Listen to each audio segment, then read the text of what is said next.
our next item on our agenda is Melanie is going to talk to us about the standards and indicators. All right, well, welcome everybody. Thank you for coming. We have decided that we are doing national standards now for FRYSCs. This comes from the National Family Support Network, and this is going to put us on the same level as everybody else in education. So I don't want you to get overwhelmed with all the wordage, but because we're going to go through everything. The standards are based on the principles of family support and the Strengthening Families Framework, the protective factors. And this is going to be a great tool for us to use to evaluate ourselves as a center. And it's not going to be just about one program. It's not just adding extra work, but it is going to be how we look at the center as a whole. Does everybody understand? Does anybody have any questions? So the national standards that we're going to be using, they're broken into 5 sections: family-centeredness, family strengthening, embracing diversity, community building, and evaluation. And then out of these 5 sections, there are 17 standards. And if you look in your packet, I have all of the standards written out for you. So if you want to take a few minutes, you can look over those. And then if you have any questions, please feel free to ask.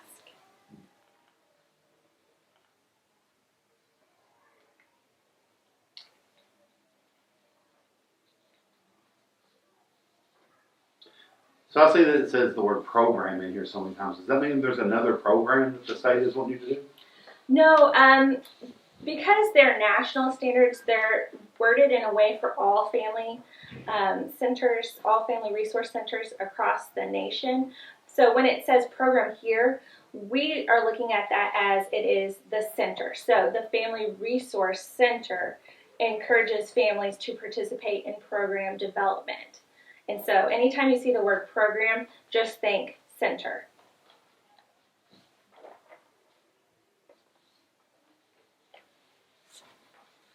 Are you going to be evaluated on these standards by your district or your FRYSC people? So the way that we're going to use these standards is actually you guys are going to help me evaluate the center. So it's a self-assessment tool that we're going to be using to evaluate how we think the Family Resource Center is doing here. But we won't be evaluating you based on this. Correct. Okay. We'll be using it together. So we'll be evaluating all the different things that I do as a whole. There's a lot of different things here. Is this going to be a lot more work? Well, you know, these standards are, a lot of these are things that we're already doing. And this is just giving us a common language with our, educational counterparts. And this is going to we're going to put things down on paper. So there might be a little bit more work, but it isn't work that we're not already doing. Being the school counselor, I think we could partner a lot with the Embracing Diversity. Yes, so this is also going to help me partner with other people in schools who have similar standards so that we can work on things together and different programming together. These are all really good questions. Does anybody have any other questions? All right. Okay, so next in your packet, you will see that there is a continuum. You see the line and there's some dots and an arrow. The way that we're using these standards is we're using it as a tool for growth and development. So there you see where it starts at minimum quality.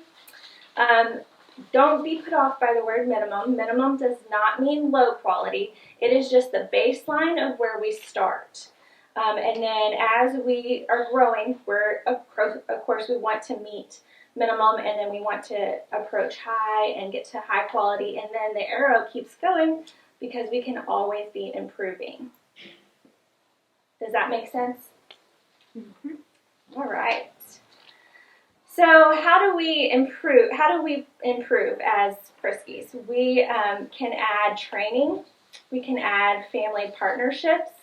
We can add formal structure to things that we're already doing, and these are going to be like little tweaks that will help us grow.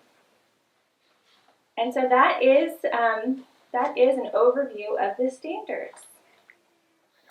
Okay, so our next item on our agenda is that we actually are going to be addressing one of the sections of the standards that we covered last meeting. All right, so as you guys remember, I'm sure, from our last meeting, we have 5 different sections. In this meeting, we're going to go over the section for community building. So if you look at your handouts, I have already filled out parts of the community building standards, and you guys are going to help me come up with the potential action items at the bottom of the page. So let's start with standard CB1. Program is involved in and engages families in the larger community building process. So the minimum indicator is that the program is aware of and provides families with information about community issues and activities. And then you see the little arrow and it says formal structure. That's the element that helps us move from minimum to high. And the high quality indicator is that the program has a formal structure involving and addressing community needs and priorities. So, how does the center as a whole meet this at a minimum? I inform families of community activities through the weekly newsletter, the school website, our FRYSC bulletin board, and through Twitter. So that's how we meet it at minimum. For high quality, I survey families every other year, and then the surveys ask the families questions that show potential gaps in resources.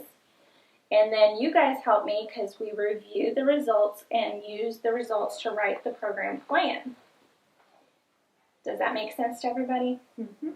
All right, so what are some ways that you guys think that we can add so that we can continue to grow in this standard?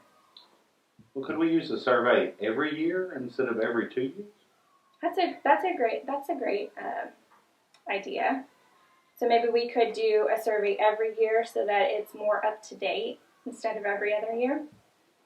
Anything else? And since it says community, is there any way that we could survey the people around in our community, not just the families here, to find out what they're doing? So maybe come up with a community partnership survey for a lot of the different agencies that we do programs with, and see about that, or put out a community survey. Or maybe see if they already are surveying and we could get that data. Oh, I like that. Yeah. That sounds like less work. Yeah. All right. I think those are great. Okay, so we're writing those in at the bottom. And then we're moving on to standard, the second part of standard CB1. So you can see at the top, it's still the same standard, but there's a second section. So at a minimum quality, the program connects families to community events that help raise awareness of emerging community needs and assets. And then in the arrow, you'll see formal structure and family partnership. And then the high quality indicator is that the program formally facilitates the sharing of family voices for community impact. Okay, so how the center meets this at a minimum is that I advertise community forums such as SBDM Council and Advisory Council meetings for the FRYSC in the school newsletter and on the school website.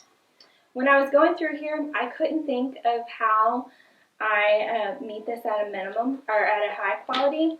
So I think that I'm just right at minimum.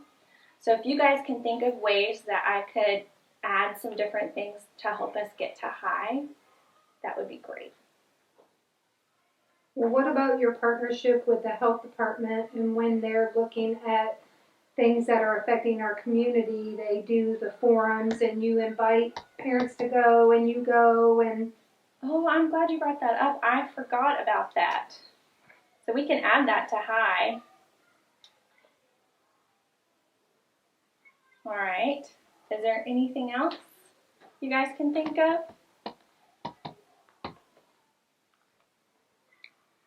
don't you work as part of the ASAP board? And isn't that about how communities can work together? And don't they have parents and people on that board too?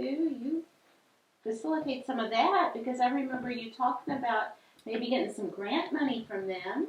Oh, yes. Okay, so I can add both of those two things to high quality. Aren't you doing the relatives raising with I'm so glad you guys are on this council. I'm remembering everything that I do. Yes. So we can add those 3 programs, and I think that helps us with high. But as we're going through here, if you think of something that we didn't talk about today, please feel free to email me. I like to view this as a working document. And if you think of other action items, we can definitely add those.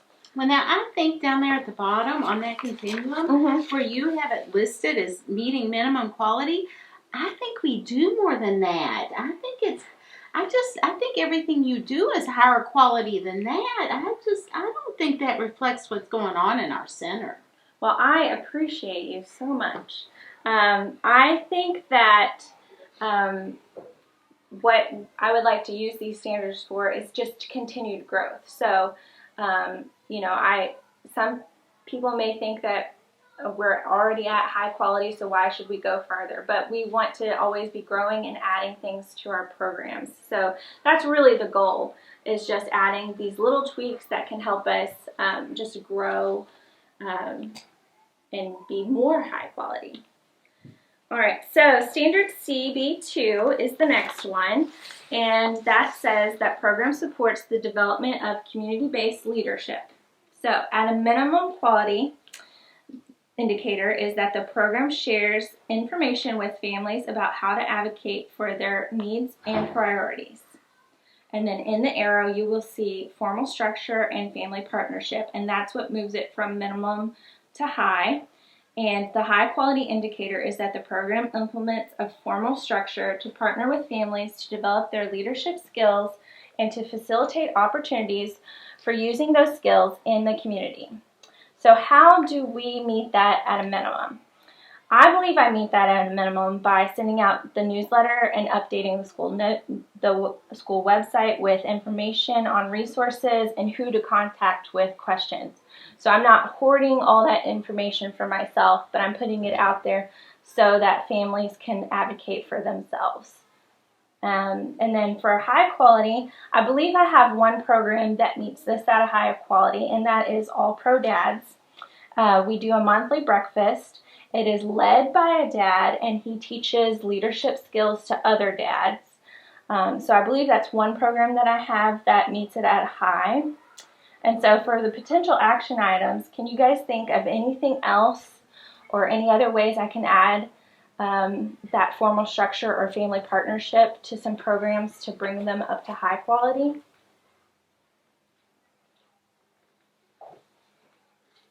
I think everything you do just leads us all to be better leaders and be involved in our community and our school. Because I came and I was part of this council, then I wanted to run and be on site-based. And you made me think I could, because I had gotten used to sharing my opinion here and being part of this. So I think that's high quality. Well, I appreciate that you think that that's high quality, and I don't disagree with you. I just think that maybe there's some ways that we could work as a council to make it more of a formal structure in some of the programmings, so that it will, we have it down on paper in case I leave or anything like that.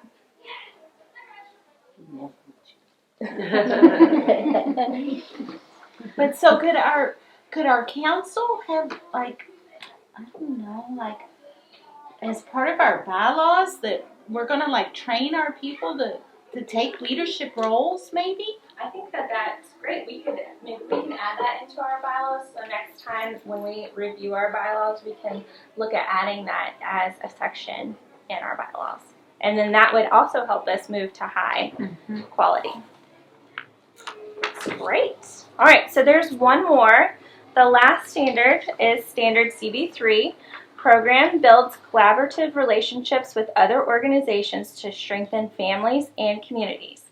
So the minimum quality indicator is that the program is aware of and works with other service providers and community organizations to share resources and information. And then in the arrow you will see formal structure, and that's what moves it from minimum to high. And the high quality indicator is that the program creates formal partnerships with other service providers and community organizations to collaboratively strengthen families and communities. Okay, so how I believe that we meet this at a minimum is that I'm on several email lists with community agencies to receive and share information on resources and community events. And then how I believe that the center meets that at a high quality is that I actively participate on the Shelby County Extension Office Advisory Council, and I also attend the monthly FRYSC's KIPTA Rural Region Network meetings.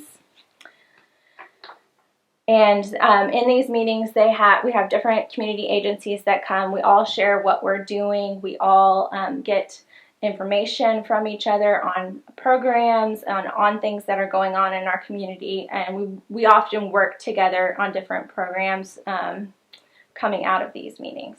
So I believe that for this standard, we meet this at a high quality. Can you guys think of any ways that we can continue to grow? Well, you have Russell on your council, who's a local pastor, and so you could use him because he partners with all the other churches through the ministerial association. So if they have things going on or needs, they can bring that back to the council and you and share. I think that would be great. That would be a great way to add another element to it. Could possibly one of us attend some of those meetings with you? Oh, that would be great. So maybe one of you guys who would be willing to go with me on those monthly meetings. That way you guys have a voice at the community meetings, and maybe you can bring up some things we're not thinking about. I think that would be great. Anything else? All right. Well, we just completed standard CB, community building, and we will go over another standard in our next meeting. Thank you, guys.